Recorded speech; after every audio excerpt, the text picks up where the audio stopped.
মায়ের নাম হচ্ছিলেন রাজকুমারী দেবী। নিজের মাকে বলছেন উনি ছোট মা, আর তারা মাকে বলছেন উনি বড় মা। না একটু চরণে দাও বাবা। আমি এখন দাঁড়িয়ে আছি আটলা গ্রামে বামাখ্যাপার পৈতৃক বাড়িতে। চলুন আপনাদের ঘুরিয়ে দেখাবো আটলা গ্রামে বামাখ্যাপার আদি বাসস্থান, এবং সঙ্গে এখন দেখাবো আপনাদের বিল্লবাসিনী মন্দির। আসুন তাহলে ঘুরে দেখি বিল্লবাসিনী মন্দির।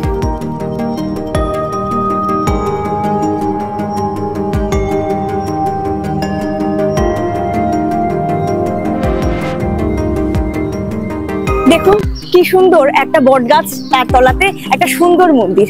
আসুন ঘুরে দেখি বিল্লবাসিনী মন্দির। এই যে এখানে দেখুন কত সুন্দর একটা বলির জন্য একটা সুন্দর বেদি করা আছে, আর এদিকে আছে মা বিল্লবাসিনী। দেখি দর্শন করি মা বিল্লবাসিনীকে। জয় মা, তুমি সকলের মঙ্গল করো মা। এটাই কিন্তু সেই বিল্লবাসিনী মা। দেখুন নিচে দেখতে পাচ্ছি আমরা বামাখ্যাপা ছবি দেওয়া আছে, আর নিচে দেখতে পাচ্ছি মায়ের পদযুগল রাখা আছে। আপনারা কিন্তু এই স্থানটা দর্শন করে নিতেই পারেন। তাহলে চলুন ঘুরে দেখি এরপর বামাখ্যাপার নিজস্ব আদি বাড়ি। আসুন আমার সঙ্গে ঘুরে দেখি বামাখ্যাপার আদি বাড়ি। আপনারা কিন্তু এখানে গাড়ি রাখতে পারেন বা জুতো খুলে রাখতে পারেন। আমরা জানি যে কোনো মন্দির প্রবেশ করতে গেলে অবশ্যই জুতো খুলে প্রবেশ করতে হয়।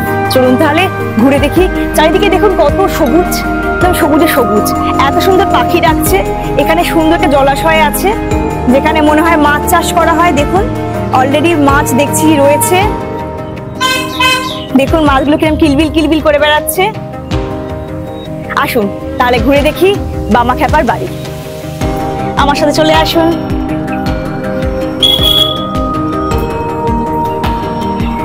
অপূর্ব লাগছে, চারিদিকটা মাটি, সুন্দর গাছপালা, আর এদিকে সুন্দর খড়ের চাল। দেখুন কি সুন্দর খড়ের চাল যুক্ত একটা সুন্দর বাড়ি।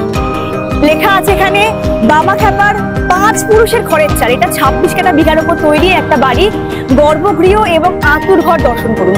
আতুর ঘর মানে আমরা বুঝতেই পারছি বামাখ্যাপা কিন্তু এখানে জন্মগ্রহণ করেছিলেন। সেই আদি পুরুষ বামাখ্যাপা, যার জন্য তারাপীঠ, যাকে কেন্দ্র করে তারাপীঠ গড়ে উঠেছে। আসুন তাহলে দর্শন করি বামাখ্যাপার আদি বাড়ি। আসুন এটা সেই ঠাকুরের জন্মভূমি তো। আচ্ছা এটাই তাহলে রাতে ঠাকুর জন্মগ্রহণ করেছিলেন, আর এনারই সৃষ্টি হচ্ছে তারাপীঠ। আমরা যেমনি কথা বলছি তেমনি তারা মায়ের সাথে সাক্ষাৎ কথা বলেছেন। নিজে খেয়েছে, কুকুরকে খাইছে, আমার মাকেও খাইয়ে দিয়েছিলেন। তার জন্য পান্ডাদের কাছে মারও খেয়েছিলেন। এনারই হাতের সৃষ্টি তারাপীঠ। তাহলে ভাবা যায় পান্ডাদের হাত থেকে যদি মার খেয়েছিল একদিন, আগে সেই তারাপীঠ কিন্তু আমরা দর্শন করছি। সেই বামাখ্যাপায় কিন্তু ওখানকার ওয়ান অ্যান্ড অনলি পার্সন এখন। তারাপীঠে আসে যারা, তারা অনেকেই এই আটলা গ্রামের নাম জানে না। কি নাম জানে না বলতে গেলে সত্যি কথাটা তো ঢাকা রাখে না। যেহেতু ওই যে ওনারা বলে যে মায়ের তারা পড়েছিলেন, মায়ের পা পড়েছিলেন, কিন্তু ওটা গল্পের কথা পান্ডাদের কাছে, তাই না? বামদেবের জন্যই তারাপীঠের সৃষ্টি। আটলা গ্রামটাকে আরো বেশি প্রসিদ্ধ করা উচিত। অবশ্যই আগে বাম তারপরে তারা, একদম আগে বাম তারপরে তারা। তারা মাকে কোথায় পেলে বাম সেটা জানতে হবে তো, তাই না? একদমই তাই, যাকে কেন্দ্র করে তারা একদম আগে আসতে হবে। বশিষ্ঠ বলে এনেছিলেন মা তারাকে চীন দেশের থেকে চিন্ময়ী মা তারা। সে জায়গাতেও পারেনি, ওনাকে কথা বলাতেও পারেনি। তখনই আমাদের খেপাকে 13 বছর বয়সে খেপা ব্রহ্মচারী হয়ে পালিয়ে গেছিল। পরিতর পরই ব্রহ্মচারী হয়ে পালিয়ে গেছিল। তখনই ডানায় ধরে তাকে পঞ্চমন্ডির আসন বসে সেই পবিত্র জায়গায় 12 বছর ধ্যান করেছিলেন খেপা মা। এইটাই হচ্ছে দেখুন বামাখ্যাপার মূর্তি, সেই আদি পুরুষ মানে বা রাম, মানে তারাপীঠের মানে কি বলবো, সৃষ্টিকর্তা। আমি শব্দটা চয়ন করতে পারছিলাম না, উনি বলে দিলেন। আসলে ওনারা সবসময় এখানে আছেন, ওনারা অনুভব করছেন বামাখ্যাপার এই মূর্তি দেখে সবসময়। দেখুন চারিদিকে কত রকমের ছবি।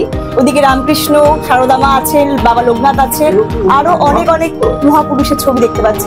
আচ্ছা ওটা মনে হচ্ছে শঙ্করাচার্য, এটা কালীশঙ্করের ছবি মনে হচ্ছে। এটা ওইটা হ্যাঁ কালীশঙ্কর মনে হচ্ছে। আচ্ছা আচ্ছা আচ্ছা তারাখ্যাপা। আচ্ছা আচ্ছা এটাই হচ্ছে সেই খড়ম বাবার খড়ম। আচ্ছা, এই খড়মটাই কি উনি পৈতের সময় পড়েছিলেন? যেমন খেপা তো এমনিতে কিছুই করতেন না, তাকে জোর করে ব্রাহ্মণ যেমন পৈতে হয় তখন জোর করে খেপাকে করেছে, সেই শিখছে ওটা। আচ্ছা, আর এইটাই মাস্টারমশাই যে আছে আমার কোন নাতি, আমার গুরুদেব না করছে, উনি কি এখন এখনো জীবিত আছেন। উনি কি এখানেই থাকেন আটলাগামে? আটলাগামে ওনার বাড়ি আছে, ওনার বসত বাড়ি বাস বাড়িটা ভিতরে আছে। উনি হচ্ছেন আমার গুরুদেব না করছে। জয় বামদেব, জয় বাবা খেপা। সত্যি কি অদ্ভুত, হ্যাঁ? ভগবানকে বা মাতারাকে যিনি সবচেয়ে বেশি অনুভব করেছিলেন, ঈশ্বরকে সবসময় আমরা পূজা করবো এইভাবেই আমরা সবসময় মনে করি, কিন্তু উনি একদম মাকে সবসময় ভাবতেন যে মা নিজের মা, মানে বড় মা। উনি নিজের মাকে বলতেন ছোট মা, আর তারা মাকে বলতেন বড় মা। নিজের গর্ভধারিণী মাকে বলছেন, ওনার মায়ের নাম হচ্ছিলেন রাজকুমার দেবী। নিজের মাকে বলছেন উনি ছোট মা, আর তারা মাকে বলছেন উনি বড় মা। না, একটু চরণে দাও বাবা। ঠিক আছে।